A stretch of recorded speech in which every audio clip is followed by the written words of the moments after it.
Hello there from Walt Disney World. So it looks like this sign, the one that is the only one that is left in terms of the refurbishment that they're doing, it's about halfway done. Today I am back at Epcot yet again to continue a series that I started several months ago that I'm very excited to reintroduce today, and I'll talk about that in just a second. I have a reasonably limited amount of time to do this today because I have to head off to work in a couple hours, but what I'm gonna do is head inside Epcot, grab a park map, and then use my phone where I have a random number generator app to determine my afternoon at Epcot. I did this at Animal Kingdom a little while ago, so I thought it'd be fair to come to Epcot to try it out on a pretty quiet weekday afternoon. I'm gonna try the watch. Let's see. Yes, it works. All right, I just got my Apple Watch to do the Disney Magic Mobile. That was cool. Okay, but I made it inside Epcot and I'm gonna go grab a park map, which I think is right over here. Okay, so I'm grabbing the English guide map, the physical paper map, and I'm gonna go right over here.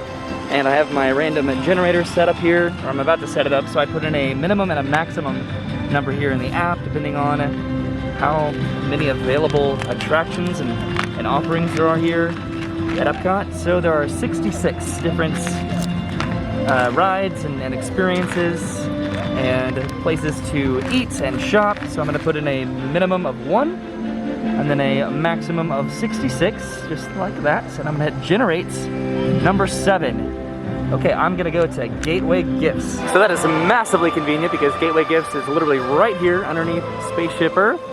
I don't know if I'm gonna buy anything, but you know what, I might. So pretty much the one exception with the random generator game today is that I cannot do any sit down full service restaurants because you have to have advanced registration or reservations for those, so there's no way that I can do those.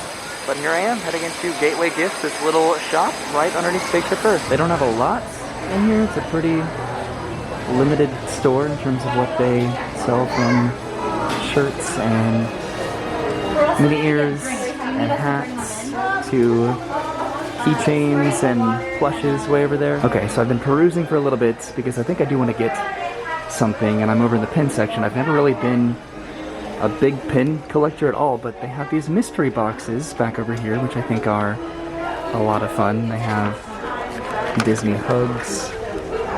This one is cool.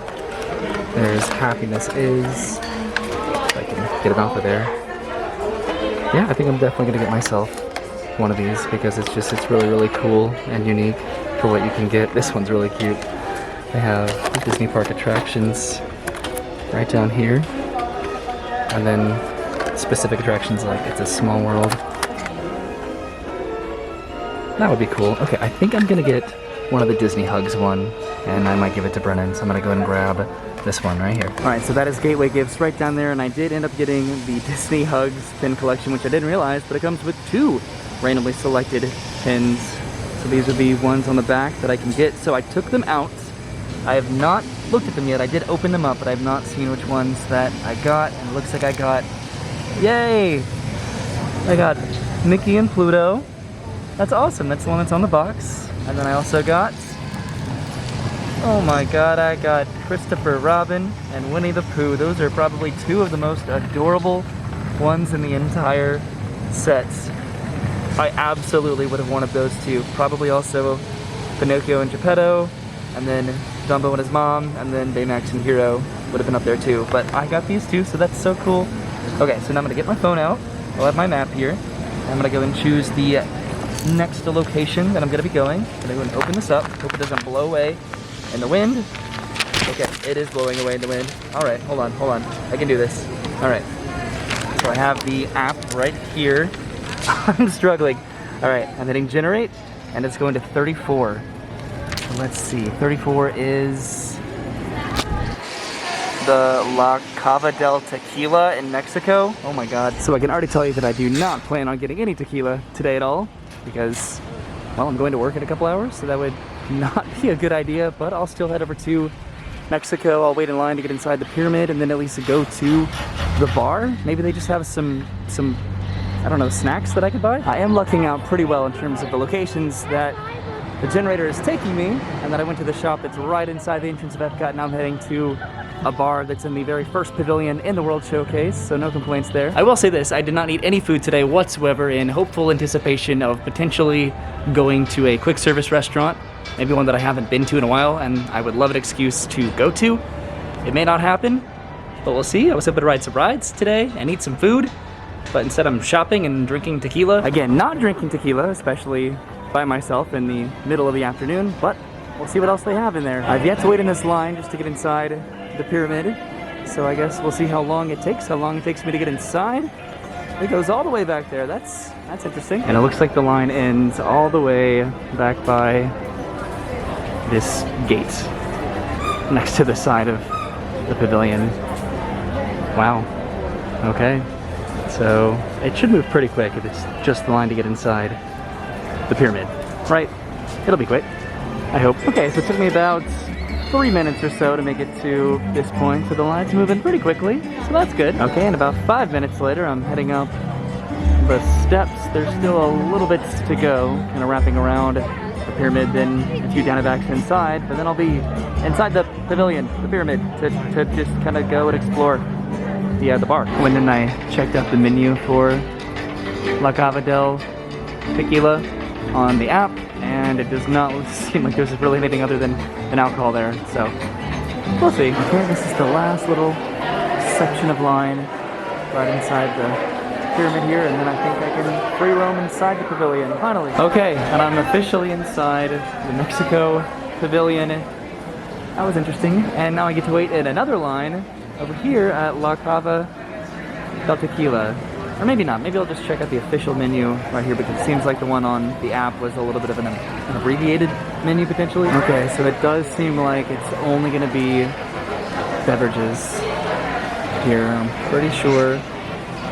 Well, they do have a full menu right here, so I wonder if that's going to take me to my Disney experience, or if it's going to take me somewhere else. Let's see. Okay, if they have food, I will absolutely stick around and order something. If they don't, then I'll probably continue my little adventure today. Yep, so it was just drinks. I thought they'd have some sort of potential bar snacks there, but they did not, unfortunately. Brennan and I have been there before, and it was really, really great. And I'll have to come back again at some point when I'm not bucketed by work. But I'm gonna go and generate my next activity, which is 58. And I'm going to the Rose and Crown Pub. What's with all the bars? Honestly though, this is probably a lot of people's ideal Epcot experience, going to a tequila bar and then heading over to the United Kingdom bar, which I pretty much just need to backtrack and go back in the opposite direction. Maybe I'll have a little bit more luck over in the United Kingdom in terms of getting some food. Maybe they have a little bit more of a selection than a tequila bar, but I'm heading way over there, which is still reasonably close. I could have been ping-ponging all over this theme park, but it's keeping me pretty concise in terms of the distances that I need to travel. Brendan is currently at work right now, which I feel pretty bad about, because these two locations that I've gone to so far in terms of the alcohol that they sell are amongst two of Brendan's favorite places at Epcot's La Cava del Tequila, and then of course the Rose and Crown Pub. So I know that she's watching this right now vicariously and then feeling very jealous. Okay, so I checked out the menu on my Disney experience, and the Rose and Crown Pub does have a menu that has food on it. It has fish and chips and sausage roll and chips, and then obviously a good amount of alcohol. But hey, look at that, I could get some food here. So those were listed as pub grub, so I'm presuming that I can walk inside and order it at the bar. And I think I'm gonna go and get the fish and chips, because that is the most British food I could possibly ever order at a pub called the Rose and Crown. So I'm inside the Rose and Crown, and honestly I like this a lot more than I used to in terms of just how busy it used to be and how hard it was to get a drink. But I do miss the live music that used to go on over there. But I'm about to step up and order my fish and chips. So what I was told to do is wait right outside the door, right over here, and he's gonna bring me my fish and chips. So I hope that actually happens, otherwise I'm just gonna wait for nothing, and I just paid $15 to stand here. Alright, so that took only about 5 or so minutes just waiting on the food, and I totally could have bought fish and chips right over here at this little quick service location, but it had to be at Rose and Crown, so I did it. I got my fish and chips. Now to go find a table potentially somewhere back here. Okay, so there was this little one chair table right over there, but I didn't want to be that pathetic, so I did find a little standing table here in the shade, at least to enjoy my fish and chips. And look at that. That is a pretty massive portion there of fish. This was about $13, I guess, plus tax and tip. But this is gonna be good. So I have been to the United Kingdom and I had fish and chips. It was about 12 years ago, but I have gotten traditional British food in the United Kingdom, so. That's good, mostly breading, but delightful. All right, so while I work on finishing this, I'm gonna go and open up my map to see if I have time for one more activity or location. So let's see, I have my random generator right here. I'm gonna go and generate 55. 55 is L'Artisan des Glaces. That's over in France, I think. I butchered the pronunciation of that. So that actually could not have worked out more perfectly. So that's the ice cream shop that's over in France that I've actually never been to. So I'm gonna end the day with some ice cream from France, and then I'm gonna go and head on out. France is right next to the United Kingdom. This is crazy how well this worked out for me today. I know that I actually could have ridden some rides or maybe seen some entertainment, but getting to do things that I've never done before at a place that I come to all the time is great. I'm hoping the line isn't too incredibly long. It's a pretty hot day today at Epcot. It's not very busy, but it is hot. So I can imagine that it's gonna be a pretty popular location way back there. This ice cream shop is located kind of at the very back of the France pavilion, next to the quick service bakery area back there. I'm really excited. I've never given this place the time of day, and I totally should have. Hopefully Brennan and I can come back in the near future and go to the Flower and Garden Festival, which concludes in a couple months from now, I'm pretty positive. So there's still plenty of time to come back and enjoy the festival at the only park that I can currently get into, it seems. And here it is. 16 flavors, L'Artisan des Glaces, artisan ice cream and sorbet, right next to that shop right back there. And there's not really a line in here. Okay, so there's a good amount of flavors of ice cream here. And then the sorbet. This seasonal macaron ice cream sandwich sounds incredible. Raspberry sorbet, yogurt and blueberries. Oh no, I'm in trouble.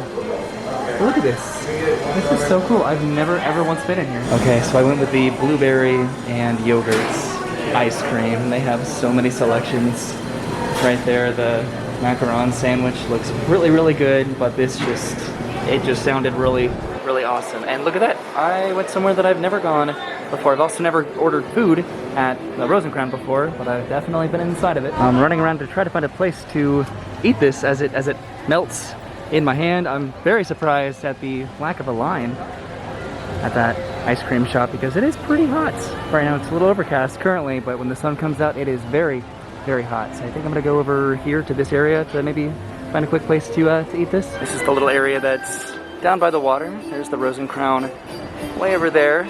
It's one of my favorite locations just to come and relax because there's never really a good amount of people down here. Well, with the half of the ice cream that is still here after the walk that it took to get over here, let's see how this tastes.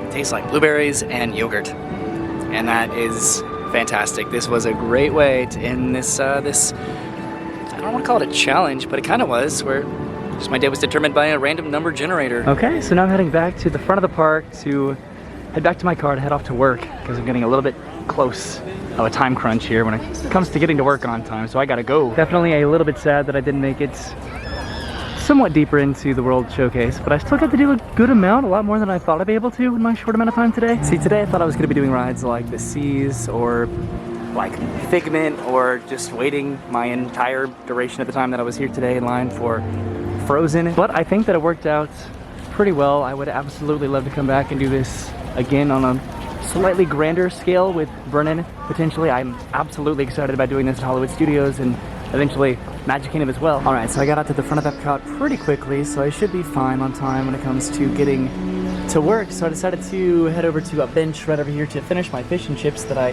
didn't finish from earlier, and I'm checking out the map. and it's pretty interesting in terms of how it lays it out. So all the attractions are lumped together, and then all of the dining is just kind of the secondary aspect of the map, especially when it comes to the World Showcase. There's a lot of dining at Epcot, so I shouldn't have really been that surprised being sent to as many either alcohol or food places that I was. It would have been cool to do some rides without a doubt, but comparatively to the food and drink options, there are not a lot of rides at Epcot. Okay, so now I'm heading out of Epcot and back to my car and off to work. As far as activities to do before a long day of work, coming to the Walt Disney World Resort and going to Epcot and eating around the World Showcase, that's not a bad way to spend the day, right? So thank you for coming with me to Epcot today to continue my theme park series, I suppose, of letting a random number generator on my phone decide how I spend my day with use of a physical park map once inside the park. I had a great time. Again, a limited number of hours that I was able to spend here today, but I got to go into a gift shop and buy some pins. I would have been able to go get a shot of tequila, which that would have been kind of fun. I'll have to come back for that a little bit later. Got to eat at the Rose and Crown, which I've never done. I got to have some ice cream in a location that I've never been at before, so I had an all-around great day. I will still have to come back to ride some rides here at some point, hopefully in the very near future, but as for today, I'm off to work, so I'll see you soon. Have a good day, and goodbye.